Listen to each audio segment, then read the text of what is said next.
अगर उन्हें राजनीति में आगे बढ़ना है तो माननीय प्रधानमंत्री मोदी जी से सीखें, अहंकार न दिखाएं।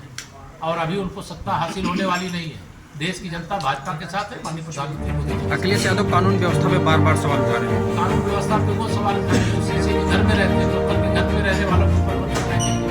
कानून व्यवस्था पर बोलना ही मतलब श्री अखिलेश यादव को नैतिक अधिकार उनको नहीं है। मैंने बताया आतंकवादियों तक के मुकदमे वापस नहीं। धन्यवाद। अधिकारी को बताई जाए तो उनकी समस्याओं को सुनना है और जो समाधान करने लायक उसी समाधान भी करना है। हमारा कार्यकर्ता और महान होता है, उसी के माध्यम से जनता के बीच में जाते हैं और कार्यकर्ताओं की हर हाल में सुनवाई होनी चाहिए। हमारे जनप्रतिनिधियों ने भी कुछ विषय उठाए हैं, जिसके लिए निर्देश दिया गया है। अम्बेडकर नगर में पर्यटन की बहुत संभावना है, क्षेत्र में वृद्धि हो। यहाँ आप सब मालूम है नदी के किनारे इंडस्ट्रियल बेल्ट भी डेवलप किया जा रहा है।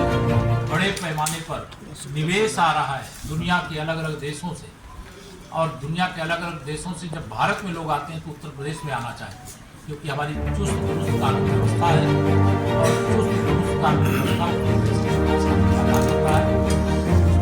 इसलिए आज की बैठक में मैंने हर दृष्टि से हमारा अम्बेडकर नगर आगे बढ़े, ऐसा हमने एमएलसी देवेंद्र सिंह ने एक सवाल उठाया था, पूछा था और लिखित में चिट्ठी भी जारी है कि अम्बेडकर नगर के सीएमओ साहब सीडीओ की जांच में दोषी भी पाए गए भ्रष्टाचार की, अभी तक कोई कार्रवाई नहीं की गई।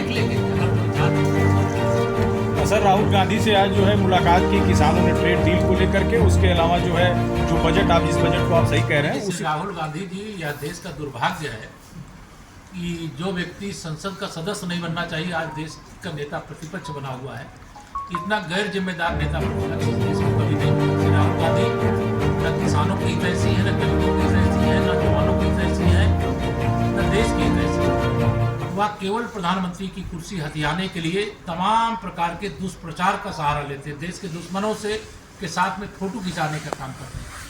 घृणित कार्य कर रहे हैं। मैं इसकी निंदा करता हूँ ताकि वो किसानों से मिलकर के फोटो सेशन तो कर सकते हैं, लेकिन किसानों का भला करने का जब उनके पास सत्ता थी, अवसर था, तो कभी किसानों का ध्यान नहीं दिया। अखिलेश यादव ने एक ट्वीट किया है और उसमें लिखा है भाजपा सरकार भ्रष्टाचार की दलदल में फंस गई है। एक खबर को लगाया उन्होंने सड़क पर कि इसमें 120 गाड़ियां जो है वो ओवरलोड गई और 40 गाड़ियां बिना नंबर प्लेट की।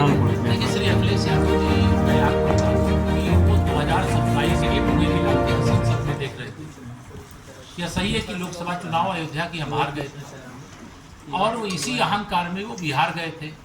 बिहार में प्रचार कर रहे थे कि भाजपा को अवध में हराए हैं और मगध में हराए, लेकिन वह हाँफते तेजस्वी यादव जी को नेता भी मच बना पाए, सरकार तो नहीं बना पाए। जब से बिहार हार के आए हैं तब से उनका मानसिक संतुलन बिगड़ा, उल्टी सीधी बातें करते हैं। जब वह सरकार में थे 2012 से 2017 तक उत्तर प्रदेश को बर्बाद कर दिया, अपराधियों को संरक्षण दिया, कानून व्यवस्था ध्वस्त थी, दंगों की आग में मेरा उत्तर प्रदेश झुलस रहा।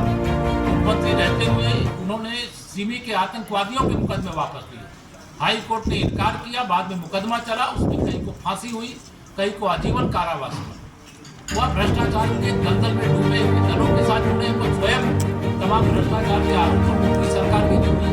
हमारी सरकार भ्रष्टाचारियों के खिलाफ सख्त है।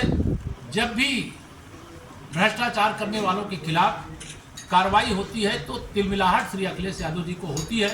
अब उनका 27 का सपना छोड़िए, 47 तक पूरा होने वाला नहीं तो बबलाहट होगी। इसलिए इस प्रकार के उल्टे सीधे बयान वो देते रहते। राहुल गांधी ने अपने